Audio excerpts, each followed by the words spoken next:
And game 49 in the books, 13 remaining for match play. This being 4 of the 8 games this morning for our match play round. Second match play round begins at 8:30 p.m. Eastern Time. We'll be keeping you up late on the East Coast tonight. E.J. Tackett, first loss of the day, still maintains the lead over Pete Weber by 107 pins. Beasley third at Belmonte with that big 279 game. Vaults all the way up to fourth. One stick ahead of Don Barrett in fifth. Wes Malott in sixth. And I believe right now Malott is bowling E.J. Tackett down on lanes 9 and 10, so just off our XF2 coverage. So that should be a quality match between those two players.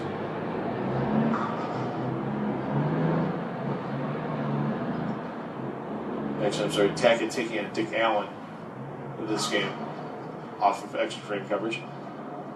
Dick Allen, strike spare 4-bagger, Tackett, spare 4-bagger, now shooting at a spare in the 6th frame, so that match practically even. Slight advantage to Dick Allen. O'Grady, that unique style, the flexibility in the wrist and elbow of Matt O'Grady gives him the ability to stay soft with the hand and impart a gratuitous amount of revolutions to the bowling ball.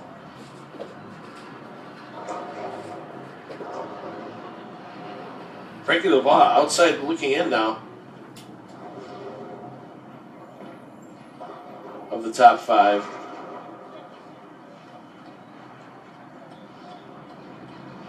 After the first 32 games of qualifying, Lavoie being one of the members of the world team for the unique USA versus the World shootout that will wrap up Geico World Series of Bowling 8 coverage on ESPN. We'll give you information on the full teams and the format in a short period of time.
taking a look here at the standings after 32 games, once all 4 animal pattern qualifyings ended. Those were the determining qualifiers for the USA versus the World event. That is taking place to wrap up ESPN coverage on the Geico World Series of Bowling 8. And your top 4 players for the USA: E.J. Tackett, B.J. Moore, Matt O'Grady, Dick Allen, and Mitch Beasley. So that's a heck of a top 5.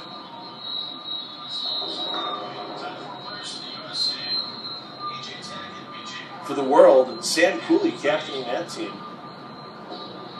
along with Don Barrett, Frankie Lavoie, Arturo Quintero, and Martin Larson. So 4 of our 5 World team bowlers on our extra frame coverage this game. The only player not on is Don Barrett.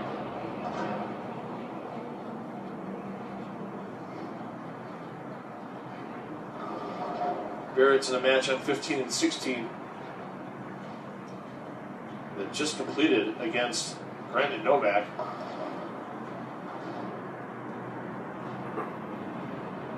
And that USA versus the World airs January 8th at 1 p.m. Eastern on ESPN.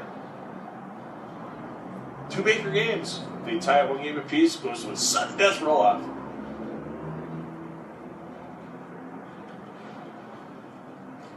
I mean, if.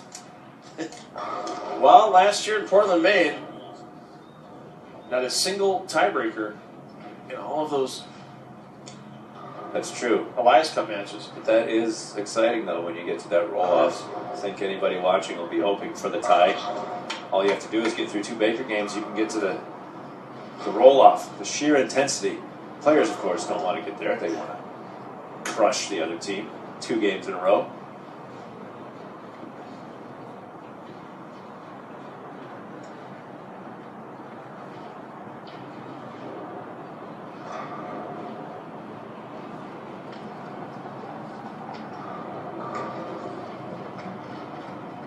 O'Grady started it.